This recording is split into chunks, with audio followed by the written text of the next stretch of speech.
Good morning, brothers and sisters. My name is Chukwemeka with the Igbo Hebrews.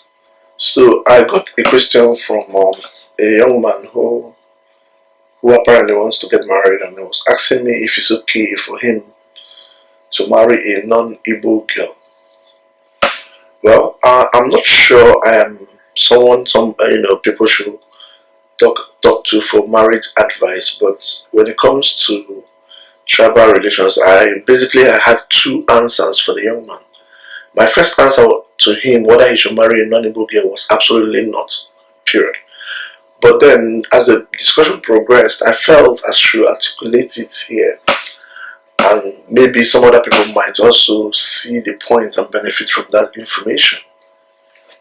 First of all, we as Igbos, we are not known for marrying outside, and there's a very good reason for that. There's a very good reason for that.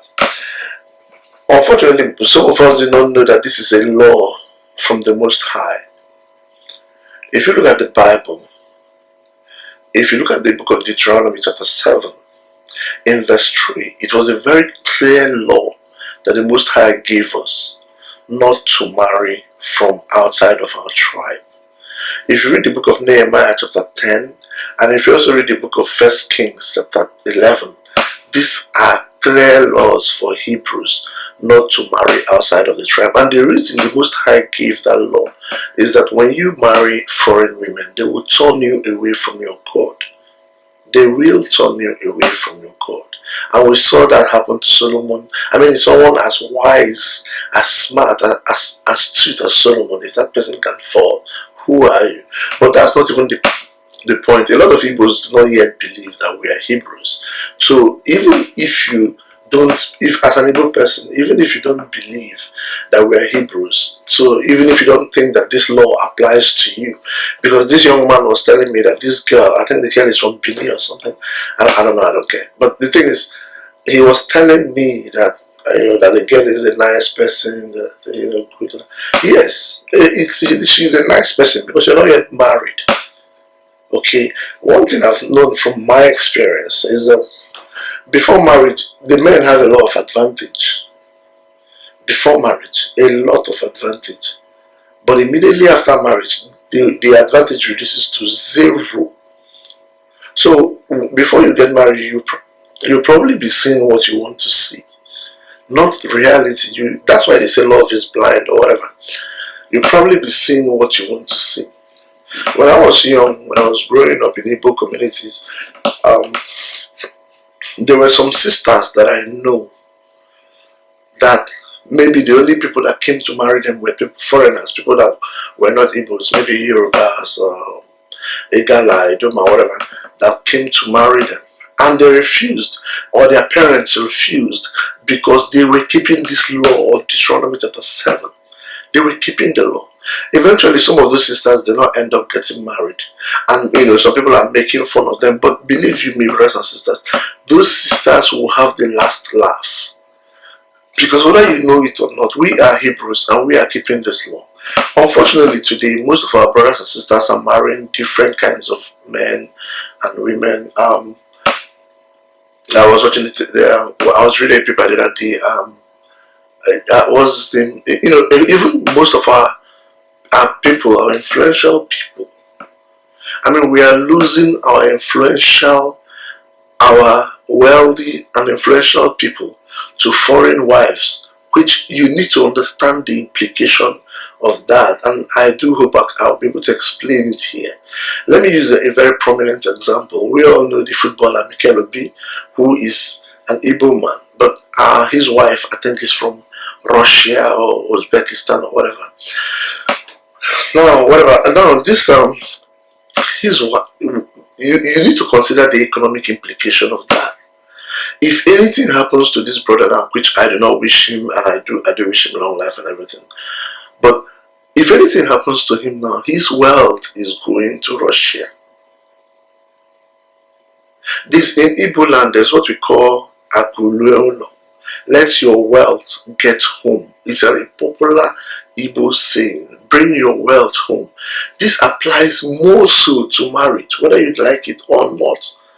So if anything happens to him, if anything doesn't even need to happen to him, if he and his wife separate now, more than 50% of his wealth is going back to Russia. Think about that. I know some people will say, oh no, that's where he found love, that is love, love is blind. Those people are missing the point. You're missing the point.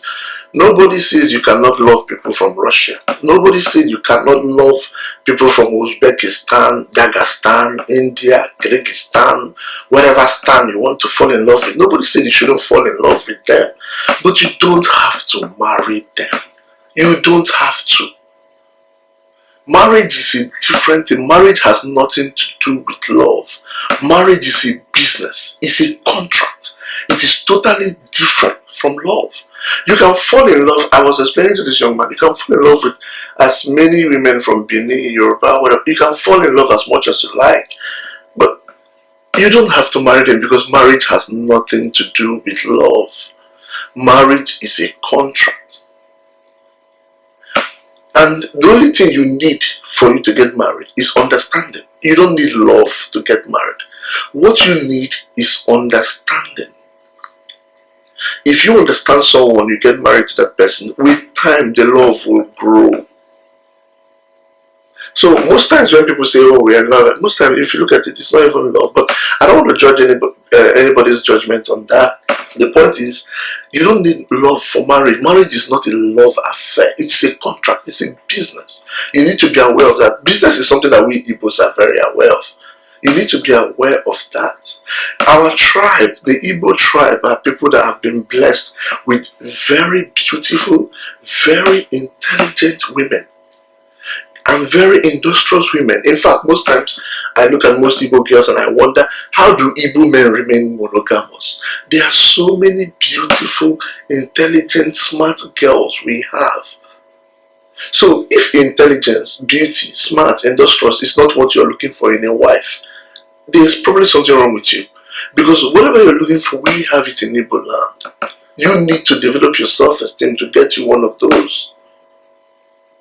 So that's my opinion there. And another thing, again, there are also different directions someone can decide to look at this. I mean, since I've been living in Lagos, anytime I go to maybe the shopping mall or something, I usually see a whole lot of our sisters with one foreign man, one Igbo man or the other.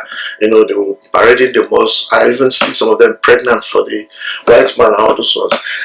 You know, it's that cute. You know, they like, you know, having designer babies, half caste as they call it, a baby that's half black, half white.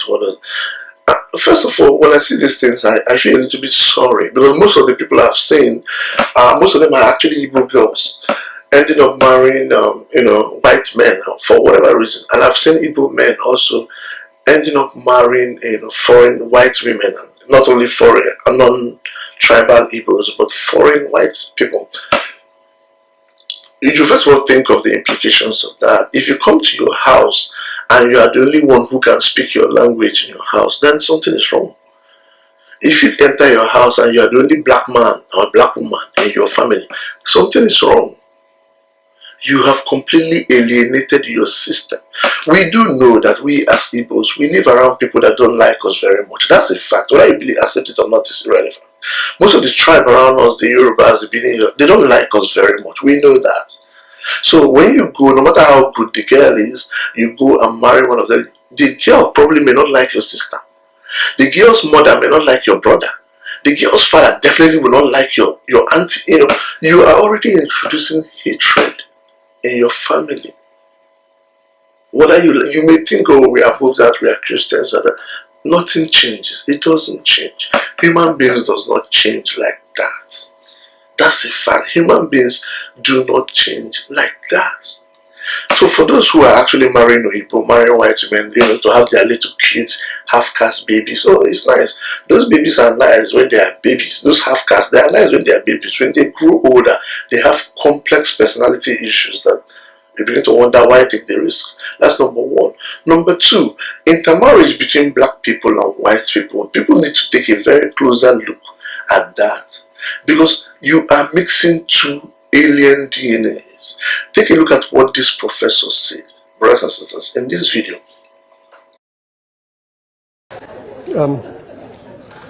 Now, really, this is going to sound silly, but this is really, really important cutting-edge genetics. One of the areas I'm really lucky I'm blessed to work in three distinct areas of biology: immunology, genetics, and reproduction. And on the genetics side, I get to go to conferences and hear about advances in genetics in all species. And I was just at one a couple of weeks ago down at the Cold Spring Harbor Lab in Long Island, and I learned a bit about what's being known about the genome of Neanderthals, the genetic makeup of Neanderthals.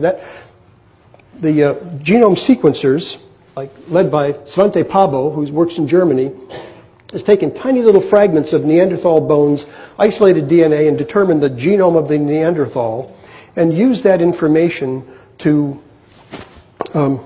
determine, using genetic methods, how long ago Neanderthals and humans were a single species, where the common ancestor was. They've also been able to compare human genomes and ask the question of whether there's any evidence of Neanderthal genes in the human genome. And they found that there is. And the amount is quite significant, upwards of 5 to 7%. Neanderthals used to live in the Neander Valley. You could have called it the Cayuga Lake Basin, but that's where they lived. And out of Africa came the modern humans, and the word the geneticist uses, admixed. They admixed with the Neanderthals.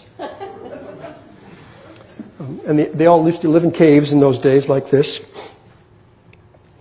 Came out of Africa, admixed with the Neanderthals. This was Neanderthal territory. There was another group of Neanderthal-like creatures called the Denisovans. They lived up here in Siberia, and their genome has been sequenced. They were distinct from the Neanderthals.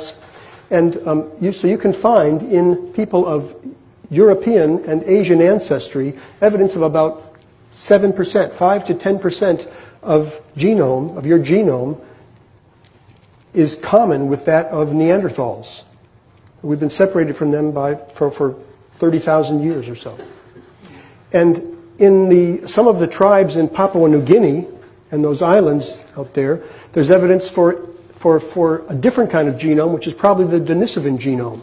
And they might have 7% Neanderthal and 5% Denisovan. So they might be 12 or 15% different from us. And in fact, the Africans who came out from Africa have no evidence of any Neanderthal genes in them. No evidence of admixture. So they're the real pure humans. Homo sapiens. Us. And in fact, the Africans who came out from Africa have no evidence of any Neanderthal genes in them. No evidence of admixture. So they're the real pure humans. Homo sapiens. In that video, brothers and sisters, this professor made it very clear that people who are non-Africans have Neanderthal DNA. I mean, this is not me. This is a white professor. He's a white man. That his people and people that are white like him have Neanderthal DNA. So when you go and marry a Igbo or marry this one to have liquid babies, you are actually doing genetic engineering. Whether you know it or not, I mean, it's unfortunate when we say this, people call us backward or or non-progressive or ignorant.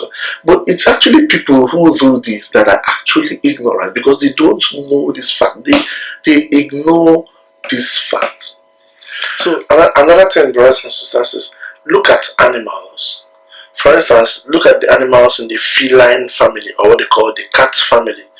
Look at animals like lion, a cheetah, a tiger, a lynx, puma, a cat, a leopard. They look alike, don't they? They all look very similar. But they never intermix. They never interreproduce.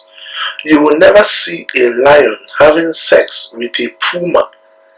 You will never see a lion going to take one cheetah or one leopard and say, check out my hot babe. It's not going to happen. They look alike. You look at them, they look very similar. They live in the same environment. The fact that a black man, a white man look alike, have both 2 arms and 2 legs and 10 fingers and 10 toes, does not mean that they are necessarily the same. And scientists have shown that they really are not the same. So you should be aware when you do these things that you are really doing genetic engineering. So I want to put it there out there. It's just my 2 cents. I'm not a marriage counselor, but I know that I personally even think that every Igbo man should be married like 2 or 3 Igbo girls, because I mean we do have a whole lot of that. We have a whole lot of beautiful, wonderfully looking girls. So what else are you looking for? Whatever you're looking for in anywhere, they are right there at home. And I do understand why some of our brothers may not want to marry from home, because some of our sisters are now not being modest, sexually modest before marriage. I know that. I don't like blaming our sisters for that, because most times this comes from our brothers as well. I've seen situations where some brothers may be outside the village or somewhere doing business, and then when they come home, they will find like 3 or 4 little girls and deceive them, lie to them, use money to cover their eyes, get them pregnant and run. We've seen that. So I do know that there are girls that are not being modest. But I tend to blame the men, because men need to take leadership. You need to take leadership in your communities. You need to guide your daughters to behave properly. When men lose their leadership, that's when women run amok. That's from my own observation. And not only that, I mean, there are also other girls. If you begin to look at girls that are not behaving, then you are really, really shortchanging the Igbo woman, because there are also very many Igbo girls that are well behaved. But anyway, people can make up their own decision about that. I advise this young man, and I advise anyone that, look, it is a law we are keeping here. This isn't a joke. It's a law. And there have been people in our tribe. Our parents will not even listen to. Are you kidding me? Tell your parents you want to marry from where? Are you non-Igbo? Are you kidding me? Most parents won't even let you marry away from your village. And this is a biblical law. Go and read Deuteronomy chapter 7. You see that. Go and read the book of Nehemiah chapter 10. You see that. It's a law for the Most High to the Igbos. And I've given you reasons why that law should be kept. The Most High bless you. Salam.